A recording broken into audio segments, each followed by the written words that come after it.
Hello dear students, you are most welcome on my YouTube channel RK Exam Chronicle। Friends, आज हमने जो question लिया है वो NCERT का class 10th height and distance, या आप ये कह सकते हैं कि some application of the trigonometry, इसका हमने क्वेश्चन लिया है।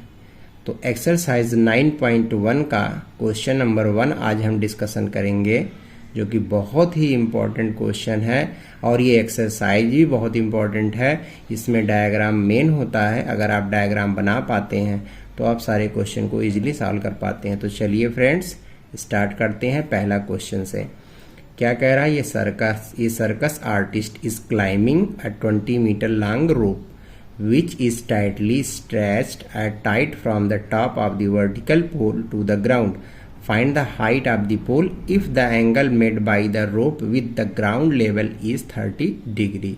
तो चलिए इसका सलूशन क्या होगा उसको मैं बताता हूँ। तो लेट्स स्टार्ट दिस सलूशन।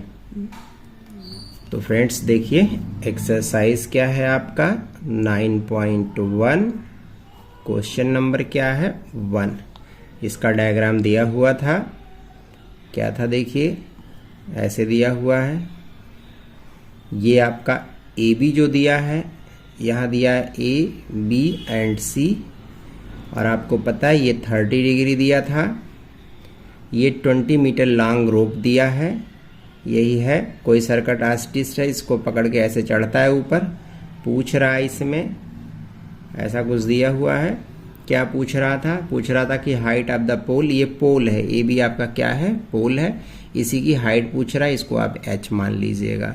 तो जब इसका आप सलूशन करेंगे तो क्या लिखेंगे? पहले देखिए, लिखेंगे let height of pole be h. कितना मान लिया? एच मान लिया। फ्रेंड्स आपको पता है ये 30 डिग्री दिया हुआ है और आपको पता है कि ये 90 डिग्री है।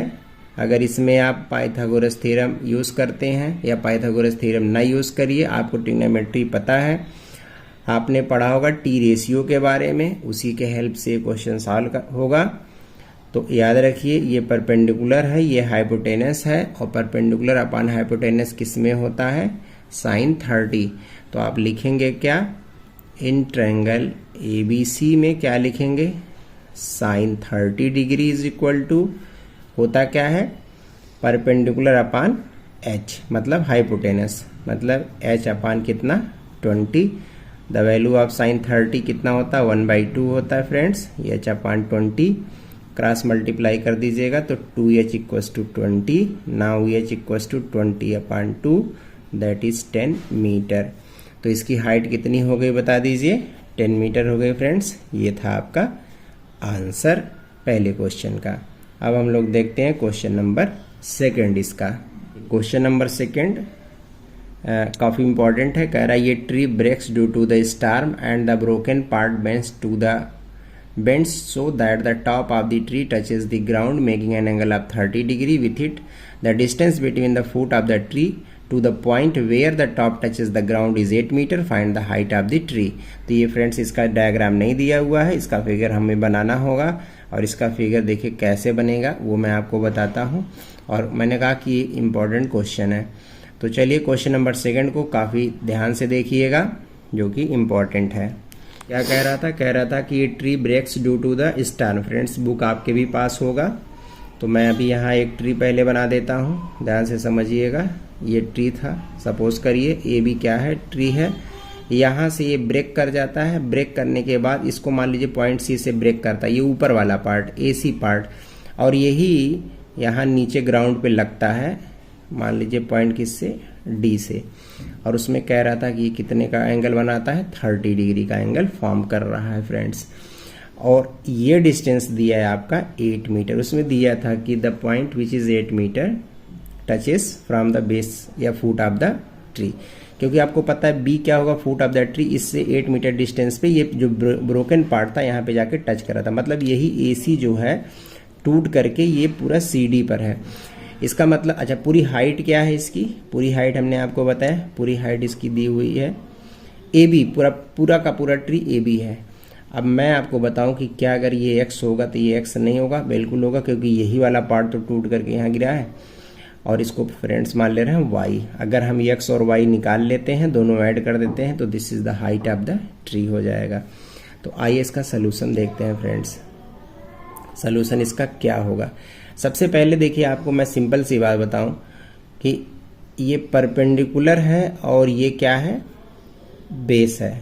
तो परपेंडिकुलर अपान बेस किस में होता है, tan 30। तो मैं अगर इसमें लगाता हूँ कि इन ट्रायंगल CBD में tan 30 डिग्री लेता हूँ फ्रेंड्स, तो आपको पता है कि y अपान क्या हो जाएगा, 8 हो जाएगा। क्यों? क्योंकि परपेंडिकुलर अपान बेस होता है और tan 30 की वैल्यू हमें पता है 1/√3 होता है। y/8 हो गया। क्रॉस मल्टीप्लाई करेंगे यहाँ पे, तो चलिए मैं पूरा लिख देता हूँ क्योंकि आपको प्रॉब्लम ना हो। इसका इसमें मल्टीप्लाई किए, मैं सारा कैलकुलेशन इस वजह से लिखता हूँ क्योंकि आपको समझ में आए। तो 8 और इधर मल्टीप्लाई है, जाके इधर डिवाइड हो जाएगा, ये आपका हो गया 1। अभी आपने y निकाला।